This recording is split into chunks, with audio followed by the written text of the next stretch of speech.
Rancho Santa Fe contacted 10 News angry that they weren't told that a sex offender had moved into their neighborhood. 10 News reporter Bob Lawrence did some digging to find out just what the law says about notifying the community. Bob? Well, Kim, we're here at the Sheriff's Department because they are the primary law enforcement agency for Rancho Santa Fe. And while they told me there's a very concerted effort to check on every registered sex offender, and there are more than 4,500 of them in the county, the community does not have to be told about every one of them.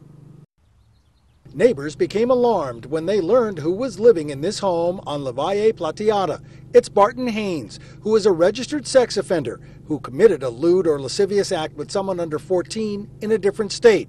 Discovered, no doubt, through the Megan's Law website. But the whole point of the registry is to post them on a database that's accessible where people who have concerns. Erwin Zalkin is an attorney who specializes in representing child sex abuse victims. The law, however, he said, is clear. You know, people have served their time and they do have a right to come out of jail and live almost wherever they want to live.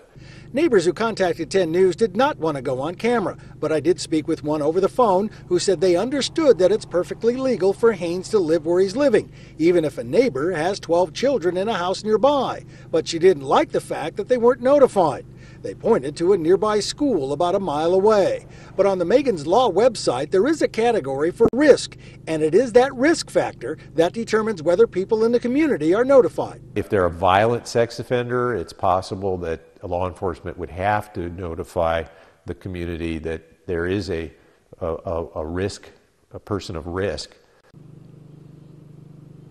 And that I should say, the community notification is done. It was done 2 weeks ago by the Sheriff's Department when a high-risk offender was sent to live in Jacumba. Again, that's why there's the registry for all the others, for people who want to know who's living in their neighborhood. We're live in Kearney Mesa. Bob Lawrence, 10 News. We want to give you a closer look at where this home is located. It's on the far eastern end of La Valle Plateada up here. That's right off Paseo Delicias. And as you know, the village church is here. And once you go through the village of Rancho Santa Fe, there's Rancho Santa Fe Elementary School.